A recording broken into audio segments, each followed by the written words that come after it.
Phishing.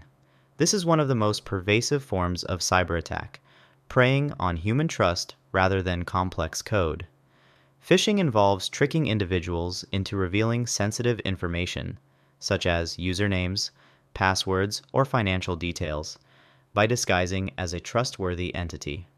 This is commonly done through fake emails that mimic your bank, text messages, known as smishing, with urgent alerts, or even voice calls, which is called vishing. The ultimate goal is to lure you into clicking a malicious link or opening an infected attachment, thereby granting attackers access to your accounts or installing malware on your system. Malware.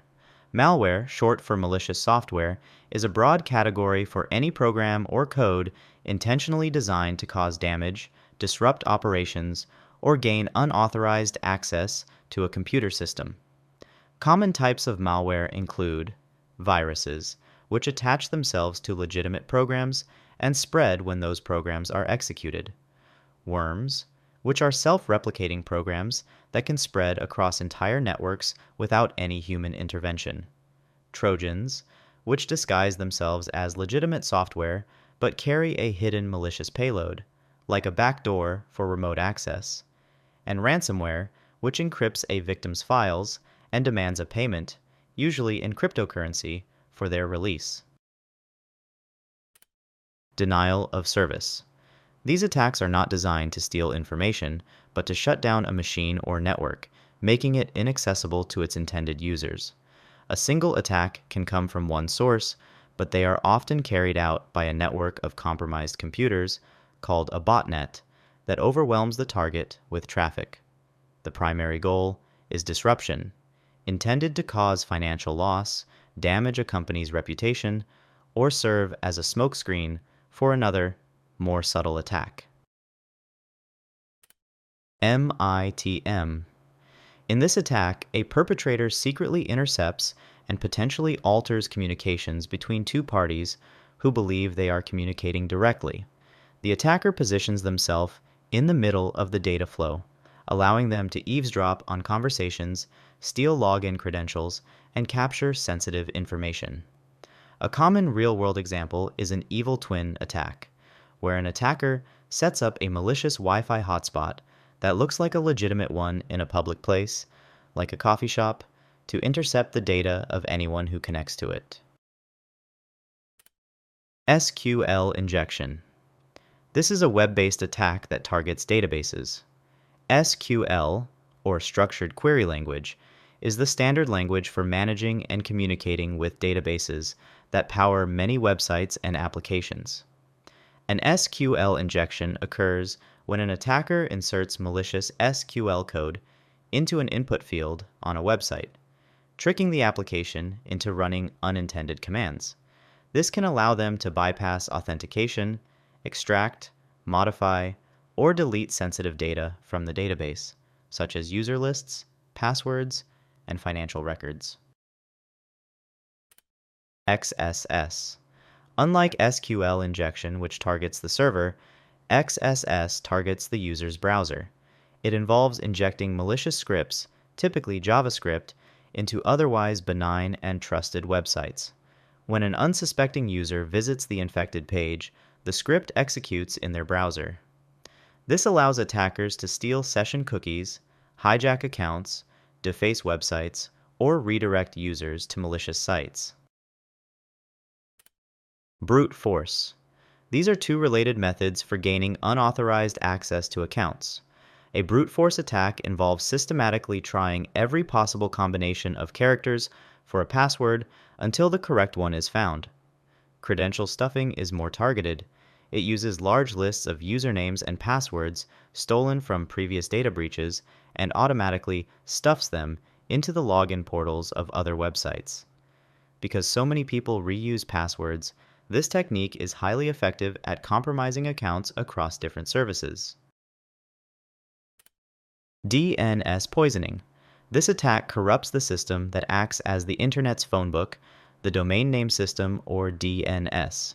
DNS is responsible for translating human-readable domain names, like google.com, into machine-readable IP addresses. In a DNS poisoning attack, an attacker introduces false information into the DNS resolver's cache, causing it to redirect users who are trying to reach a legitimate site to a malicious one instead. Zero-day exploit. This is an attack that leverages a previously unknown vulnerability in a piece of software, hardware, or firmware.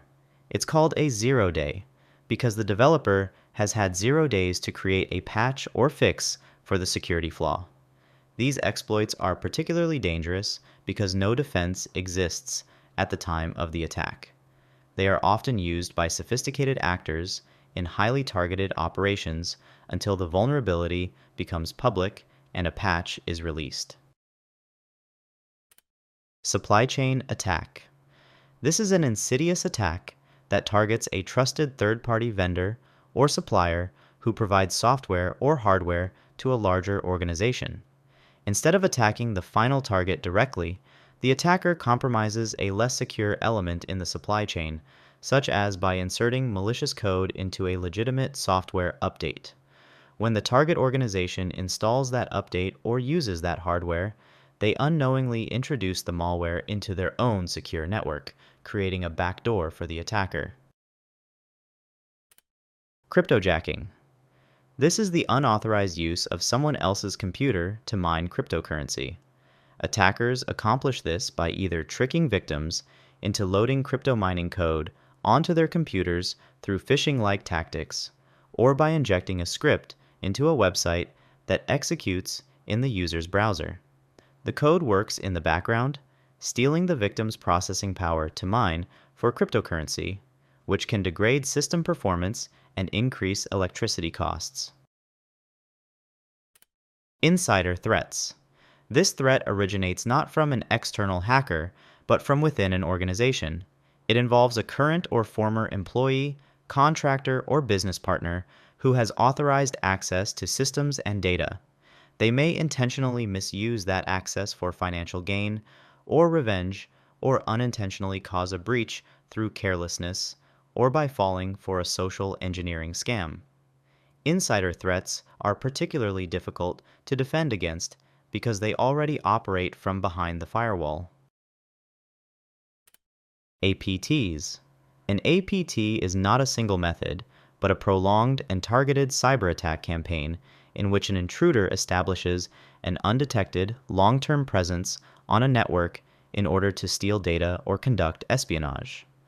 Unlike common cyberattacks that are often smash-and-grab operations, APTs are stealthy, patient, and well-funded, often sponsored by nation-states.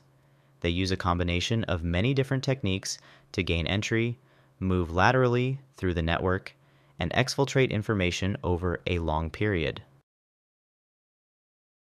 Thanks for watching. Did you learn something new? Let me know in the comments, and remember to like and subscribe if you enjoyed this video.